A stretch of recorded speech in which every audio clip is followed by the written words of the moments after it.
मेरी शादी एक बहुत ही अमीर खानदान में हुई थी। मैं इस वजह से बहुत खुश थी कि सारी जिंदगी मैंने अपनी ख्वाहिशों को दबाते हुए गुजारी थी, लेकिन मुझे पैसे की कदर थी और कीमत का अंदाजा था। हमने अपने मम्मी पापा से हमेशा 2-2 रुपए के लिए मार खाई थी। जब मेरी शादी अमीर घराने में तय हुई तो मैंने किसी से कुछ नहीं पूछा कि मेरी शादी किससे करवाई जा रही है।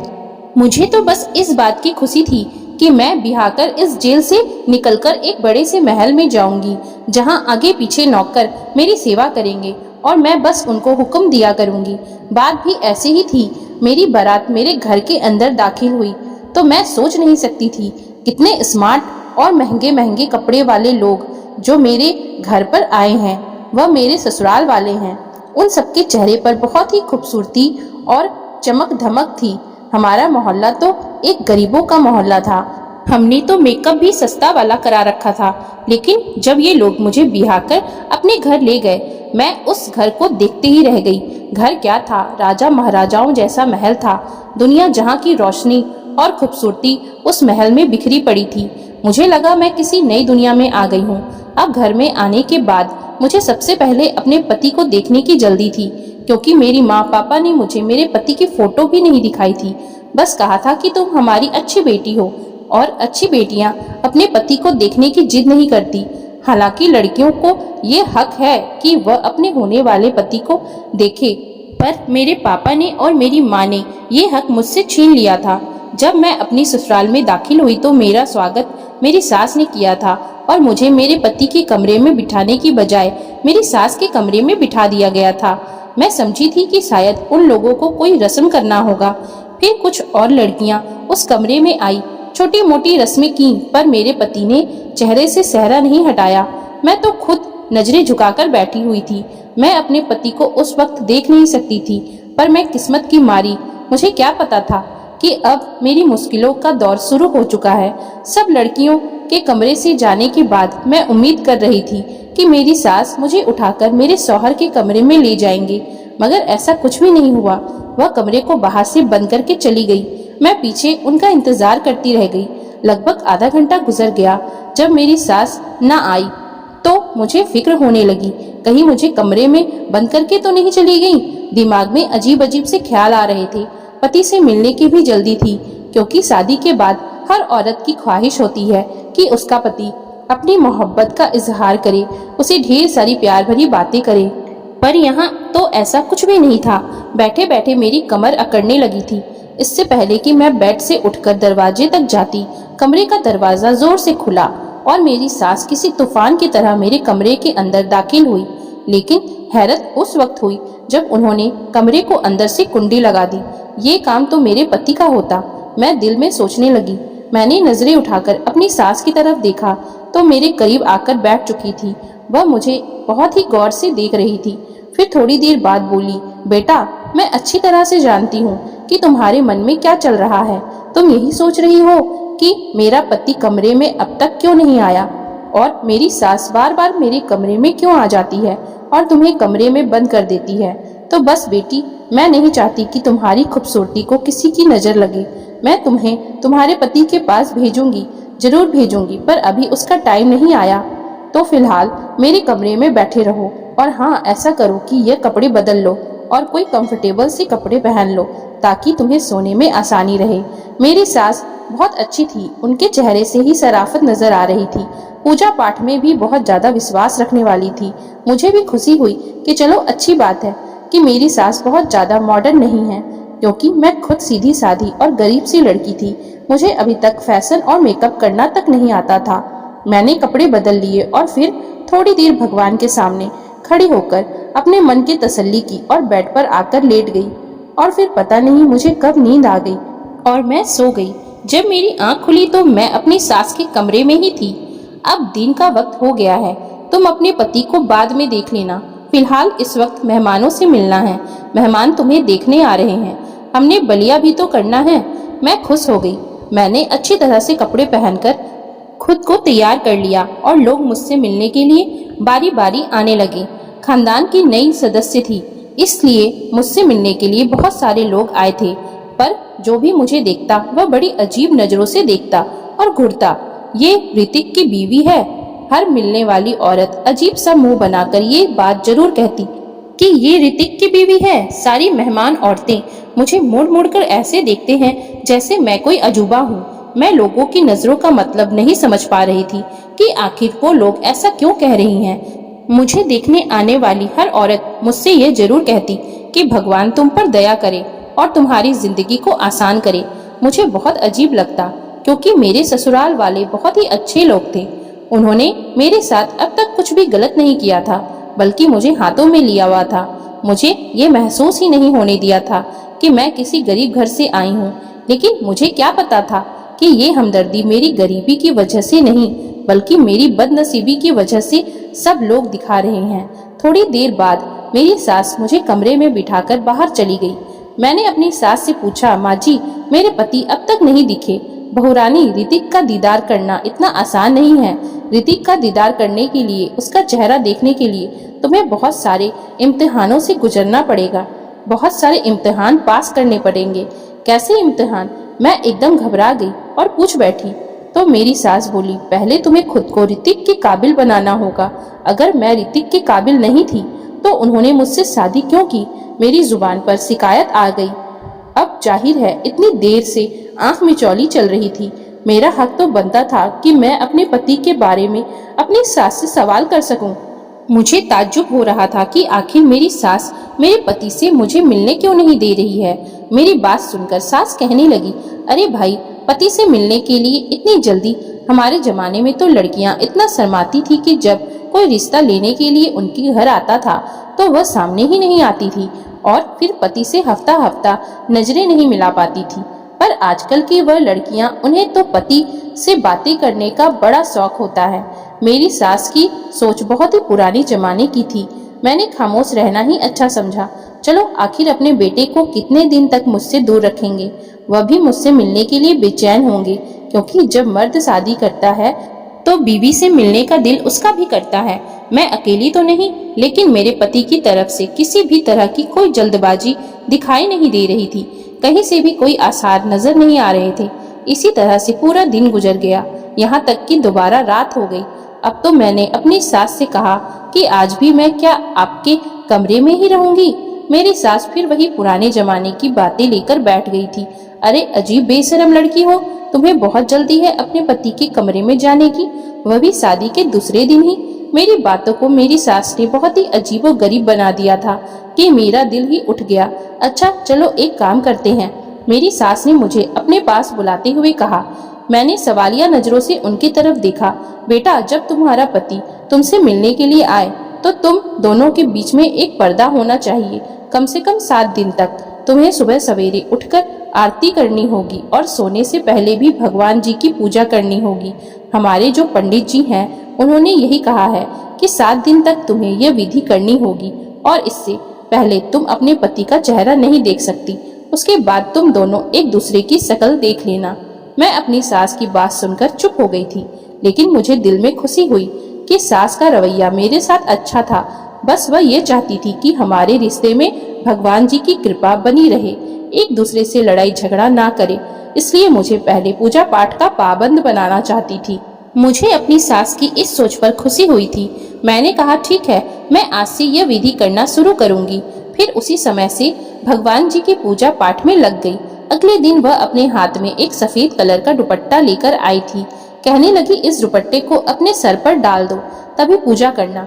ये दुपट्टा हमारे पंडित जी ने दिया है, कहा है कि रात को इसे सर पर डालकर ही पूजा करनी है। मैंने अपनी सास के हाथ से दुपट्टा ले लिया और सर पर डालकर भगवान जी की पूजा करने लगी। उसे दुपट्टे से हल्की हल्की खुशबू आ रही थी। धीरे धीरे मेरा सर भारी होने लगा, मेरे सारे हाथ पैर ढीले पड़ गए और मैं बेहोश हो गई। मुझे महसूस हुआ कि जैसे किसी ने मुझे गोद में उठाकर बेड पर लिटा दिया। फिर पूरी रात ऐसे ही निकल गई। समझ ही नहीं आ रहा था कि मैं सोई हूँ या जागी हूँ। यहाँ तक कि जब सुबह मेरी आंख खुली तो मेरे सर में हल्का हल्का दर्द हो रहा था। मेरी नींद पूरी नहीं हुई थी। मुझमें कोई भी ताजगी नहीं थी। अजीब सी थकावट थी जिसने मुझे घेर रखा था। मैं बहुत अजीब सा महसूस कर रही थी। मेरी सास मेरे कमरे में आ गई। यह लो बेटा, दूध पी लो। मेरी सास ने मेरी तरफ दूध का गिलास बढ़ाते हुए कहा, तुम थक गई होगी, सारी रात पूजा पाठ जो की हो, मैंने कहा, पूजा पाठ? पूजा पूरी भी नहीं हो पाई थी, किसी वक्त मुझे नींद आ गई थी। मेरी बात सुनकर मेरी सास बोली, ओहो बेटी, ये क्या कर दिया? अब तो मैं तुम्हें आज भी ऋतिक से नहीं मिलवा सकती। कहकर मेरी सास ने मेरे सर पर बम गिरा दिया। तो क्या मैं अपने पति से मिलने के लिए सारी जिंदगी ऐसे ही तरसती रहूंगी? मेरी बात सुनकर मेरी सास जोर से हंस पड़ी। मेरे सास कहने लगी, मैंने कब कहा कि तुम ऋतिक से नहीं मिल सकती? बस आज की पूजा पाठ पूरे विधि विधान से कर लेना, फिर तुम रात को ऋतिक से मिल सकती हो। हाँ, मैंने अपनी सास से कहा, ऋतिक का दिल नहीं करता मुझसे मिलने के लिए? तो मेरी सास हंस पड़ी। अरे वह तो दिन रात मेरा दिमाग खाता है कि मुझे निशा से मिलवाओ, लेकिन नहीं बेटी, जब तक तुम पूरा पूजा पाठ पूरी विधि विधान से नहीं कर लेते, मैं तुम्हें एक दूसरे से नहीं मिलवा सकती हूँ। सास की बात सुनकर मैं खामोश हो गई। आज तो मेरा पूजा करने का दिल भी नहीं कर रहा था, क्योंकि 3 दिन हो गए थे और मैंने अपने पति को देखा ही नहीं था। पर फिर एक अजीब ही सिलसिला शुरू हो गया। मैं दिन में 4 बार पूजा करती, लेकिन रात की पूजा के बाद मेरी सास मेरे कमरे में आती और कहती कि बेटा, आज मैं तुम्हारे लिए फला चीज खाने को लाई हूँ, ये लो, तुम खा लो। मैं वह चीज खा लेती और उसे खाते ही मुझे नींद आ जाती। मेरी सास कभी खजूर लेकर आ जाती, तो कभी दूध की प्याली, तो कभी खीर, तो कभी शरबत। सास की लाई हुई चीजों को खाते ही मैं नींद के आगोश में चली जाती। फिर पूरी रात सोई रहती, न जागती रहती।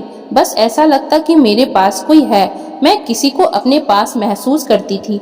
लेकिन एक रात मैंने सोच लिया कि मैं सच्चाई जानकर रहूंगी कि रात को मेरे पास कौन होता है और मेरी सास मुझे सुलाने वाली चीजें क्यों खिला देती है।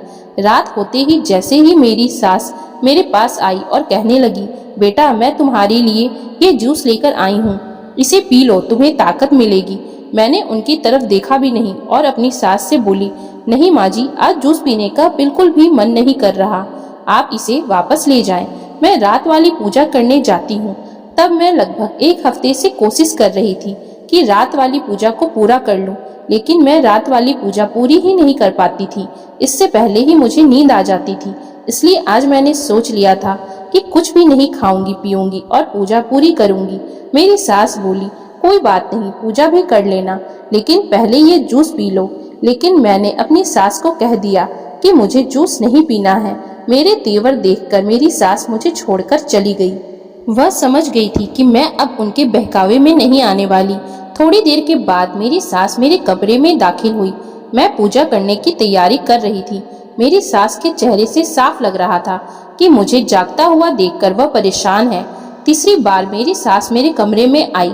फिर मुझे बहुत अजीब लग रहा था कि मेरी सास मेरे कमरे में बार बार क्यों आ रही है। इस बार उनके हाथ में एक सफेद रंग की चादर थी।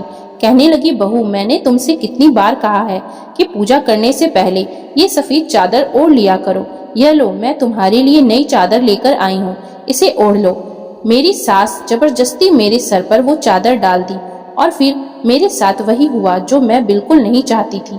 चादर ओढ़ते ही मेरे ऊपर बेहोशी सवार होने लगी, नींद आने लगी और फिर मैं सो गई। इस कदर गहरी नींद कि जब मेरी आंख खुली तो सुबह के लगभग 8 बज रहे थे। मुझे लेट उठना बिल्कुल भी पसंद नहीं था। मैं उठने ही वाली थी कि कमरे के अंदर हलचल महसूस हुई। मैं सोने का नाटक करने लगी। फिर मेरे कमरे का दरवाजा खुला। फिर कुंडी लगाने की आवाज आई। किसी के भारी कदमों की आवाज मेरे कानों में पड़ रही थी। फिर मैंने देखा कोई धीरे धीरे चलते हुए मेरे करीब आया। यह कोई मर्द के कदम थे जो मुझे महसूस हो रहे थे। तभी मेरे कान एकदम से खड़े हो गए थे, क्योंकि किसी ने मुझे छुआ था। मुझसे बर्दाश्त नहीं हुआ। मैंने अपनी आंख खोलकर सामने देखा। सामने खड़े इंसान को देखकर मेरे सर पर आसमान गिर पड़ा। मैं सोच भी नहीं सकती थी कि मेरी सास मेरे साथ इतना बड़ा धोखा कर सकती है। मेरी आंखों से टप टप आंसू बहने लगे। मैंने शादी के बारे में क्या क्या सोचा था और मेरे साथ क्या हो गया। हे भगवान, मैं कहाँ फंस गई हूँ। मैंने दिल ही दिल में सोचा। मेरे दिल की धड़कन तेज हो चुकी थी। मैं बेड से उतरकर किसी बात की परवाह न करते हुए कमरे से भागी और भागती हुई बाहर आ गई। मेरी सास ने मुझे देखा तो हक्का बक्का रह गई। उनके चेहरे का रंग पीला पड़ गया था। मैं अपनी सास से बोली, आपने मेरे साथ इतना बड़ा धोखा किया, आपको शर्म नहीं आई? अगर मेरी जगह आपकी बेटी होती तो आप क्या करती? मेरी आंखों से लगातार आंसू बहे जा रहे थे। आपने औलाद पैदा करने के लिए मेरे साथ ये सब कुछ किया। मैं सोच भी नहीं सकती थी कि आप लोग इतना नीचे गिर जाएंगे, इतने घटिया निकलेंगे। मेरी बात सुनकर मेरी सास मेरे पास आई और मेरे हाथ को थामते हुए कहने लगी, बेटी भगवान के लिए ऐसी बातें ना करो। मैंने तुम्हारा चेकअप करवाया है। तुम थकी थकी सी रहती थी, तुम्हें चक्कर आते थे। तुम्हें याद है ना, उस दिन हमारे घर एक दाई आई थी, उसी ने तुम्हारा चेकअप किया था। उसने बताया कि तुम उम्मीद से हो। मेरी सास ने मेरे सिर पर एक और बम फोड़ दिया। ये क्या कह रही हैं आप? आपने तो कहा था कि मेरे बेटे से मिलने के लिए तुम्हें न जाने क्या क्या इम्तिहान पास करने पड़ेंगे। फिर मैं पेट से कैसे हो गई? आप ये कैसे कह सकती है कि मैं माँ बनने वाली हूँ? आपको एहसास भी है आप क्या कह रही हैं? मेरी सास मेरी बात सुनकर सर झुकाकर बोली, बेटी मैं क्या करती, मैं मजबूर थी। औलाद की खुशी किसे नहीं चाहिए होती। अगर मैंने उसके लिए थोड़ी सी हेरा फेरी कर ली तो मुझे माफ कर दो। मैं और कुछ नहीं कर सकती थी। एक माँ होने के नाते मुझे अपनी भलाई भी सोचनी थी और अपने बेटे की खुशी भी सोचनी थी। मैंने अपनी सास की कोई बात नहीं सुनी। सास मेरी विनती करती रही कि अब तो तुम्हारी कोख में हमारी औलाद है, तो तुम्हें इस तरह घर से नहीं जाना चाहिए। लेकिन मैं अपने सास की कोई भी बात सुनना नहीं चाहती थी। इतने बड़े धोखे के बाद मैं इस घर में रहती, ये मुझे बिल्कुल भी गवारा नहीं था। मैंने अपने आप को कमरे में बंद कर लिया और अपना सामान पैक करने लगी और फिर सीधा अपने माँ बाप के घर आ गई। माँ बाप को भी मैंने सारी बातें बताई।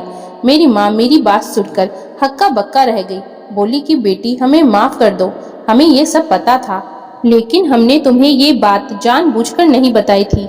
मैं सोच भी नहीं सकती थी कि मेरी माँ मेरे साथ ऐसा कर सकती है। मैंने कहा, आप लोग तो मेरे अपने थे, फिर आप लोगों ने मेरे साथ इतना बड़ा धोखा क्यों किया? मैं रोने लगी तो मेरी माँ ने मेरा हाथ थाम लिया और कहने लगी, बेटा हमें माफ कर दो, हम मजबूर थे। तुम्हें पता तो है कि बेटियों के माँ बाप हमेशा कितने मजबूर होते हैं। अपनी माँ की बात सुनकर मैं बोली, आप मजबूर नहीं थे, आप लालची थे। मेरी बात सुनकर मेरी माँ रोने लगी। अब मुझे उनको भी इस तरह से कहना अच्छा नहीं लग रहा था, लेकिन मैं क्या करती, क्योंकि उन्होंने मेरे साथ बहुत बड़ा धोखा किया था। रात को जब मैं सोने के लिए लेटी तो वही मंजर मेरी आंखों के सामने घूमने लगा। जब मेरे कमरे में कोई आया था, मेरे कमरे में आने वाला कोई और नहीं बल्कि मेरा पति था। मेरा पति इतना कुरूप था, उसकी शक्ल देखते ही मेरे सर पर आसमान गिर पड़ा था। पता नहीं मेरा पति जन्म से ही उतना डरावना और बदसूरत था या फिर बाद में किसी दुर्घटना में ऐसा हुआ था, लेकिन जो भी था वह बहुत ज्यादा बदसूरत था। यही सब सोचते सोचते मेरा दिल घबराने लगा। मैं एकदम से उठकर बैठ गई। मुझे लगा कि मेरे माँ बाप ने जो भी किया वह मजबूरी में किया, क्योंकि हम बहुत गरीब लोग थे और गरीब की लड़की ब्याहने कोई नहीं आता, सब दहेज के लालची होते हैं। अगर मेरा पति बदसूरत है तो क्या हुआ? मुझे उसका सूरत देखकर डर तो बहुत लगा था। मैं बेहोश होते होते बची थी और यही बात मेरे माँ बाप ने मुझसे छुपाई थी, लेकिन वह क्या कर सकते थे। मेरे माँ बाप की मजबूरी थी और मेरी सास की भी मजबूरी थी। वह अपने बेटे की खुशी चाहती थी, अपने खानदान का वारिस चाहती थी। ये बात मेरे पति ने ही अपनी माँ से कही थी कि मेरे चेहरे को मेरी पत्नी से छुपा कर रखा जाए, क्योंकि इतने बदसूरत इंसान के साथ कोई भी लड़की रहना पसंद नहीं करेगी। फिर मैंने अपनी माँ बाप की गरीबी और मजबूरी को देखते हुए एक फैसला लिया। मैं अपने बदसूरत पति के साथ रहने के लिए तैयार हो गई। मैंने अपना सामान बांधा और वापस अपने ससुराल आ गई, जहाँ पर मेरा पति और मेरी सास मेरा इंतजार कर रहे थे। मेरे पति का सर मेरे सामने झुका हुआ था और वह मुझसे माफी मांग रहे थे। मुझे माफ कर दो, मैंने तुम्हारे साथ बहुत बुरा किया, तुम्हें धोखा दिया है, तुम्हारी उम्मीदों और ख्वाबों को तोड़ा है, क्योंकि मैं नहीं चाहता था कि तुम मेरा चेहरा देखकर मुझे छोड़ दो। मेरी सास भी मुझसे माफी मांग रही थी, कहने लगी, बेटा हमें माफ कर दो, हमारी मजबूरी थी। कौन माँ ऐसी होगी, क्यों नहीं चाहेगी कि उसके बेटे का घर बस जाए और उसके खानदान को वारिस मिले। मैंने अपनी सास और अपने पति को माफ कर दिया और अपने पति के घर पर ही रहने का फैसला कर लिया। तो दोस्तों, अगर आपको हमारी आज की ये कहानी अच्छी लगी हो तो कृपया आप हमारे चैनल को लाइक, शेयर एंड सब्सक्राइब जरूर कर लें, जिससे हम आपके लिए और भी अच्छी अच्छी कहानियां लाते रहें। Thank you for watching.